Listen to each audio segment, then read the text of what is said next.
और हमारे सहयोगी और पॉलिटिकल एडिटर योगेश जुड़ गए हैं। योगेश, जिस तरीके से एग्जिट पोल आए उसके बाद धड़कनें बढ़ती नजर आई, आपके साथ शायद कोई मौजूद है, नेता मौजूद है, जरा उनसे मुखातिब कराइए और बातचीत कीजिए।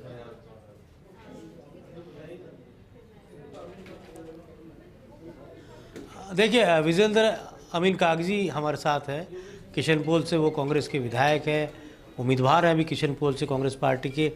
और ये बात सही है, बहुत कम वक्त बचा है अब नतीजे आने में, और उससे पहले कहा जा सकता है कि जयपुर, क्योंकि परकोटे में किशनपोल, और जिस तरह का प्रचार हुआ, नरेंद्र मोदी यहाँ खुद रोड शो के लिए आए थे।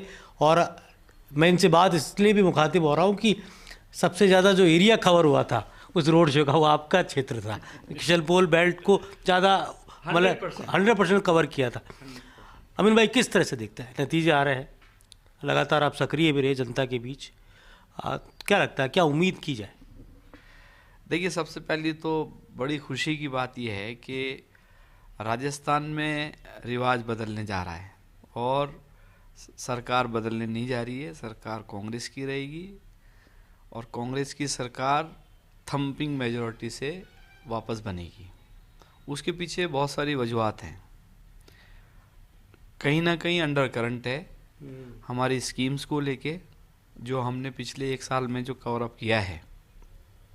जैसा सब लोगों को पता है कि कोरोना का समय का मैनेजमेंट, उसके बाद में हमारी सरकार की पूरा टाइम जो है गुड गवर्नेंस में निकला।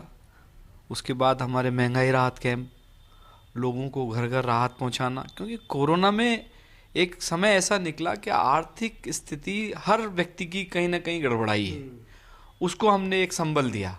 हमारी नीतियों ने, हमारे जो प्रोग्राम थे, वो जो 10 स्कीमें थी जो हमने घर घर तक पहुंचाई, 95% लोगों 96% लोगों का हमने रजिस्ट्रेशन किशनपोल विधानसभा क्षेत्र में उन 10 स्कीमों में कराया।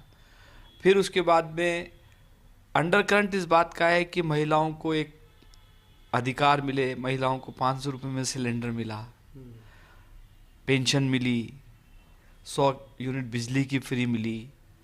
तो ये चीज़ें भुलाई नहीं जा सकती। अगर किसी व्यक्ति के किसी न किसी तरीके से माध्यम से, सरकार के माध्यम से 10, 12, 15 हज़ार रुपये हर महीने जेब में आ रहे हैं, तो गरीब का परिवार का कल्याण हो जाता है और वो आराम से काम चलता है।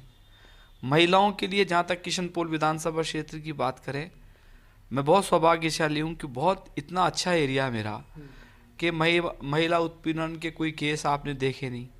मेरे यहाँ कोई डकैती नहीं हुई पूरे 5 साल में, कोई लूट नहीं हुई, और ना ही महिलाओं के साथ, माँ बहन बेटियों के साथ में अत्याचार हुआ।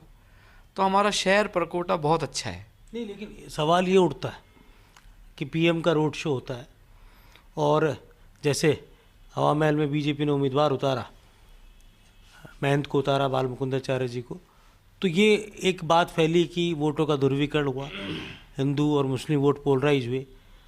तो अगर ऐसा होता है तो उस वक्त या उसके मद्देनज़र किस तरह आप नतीजों को देखेंगे?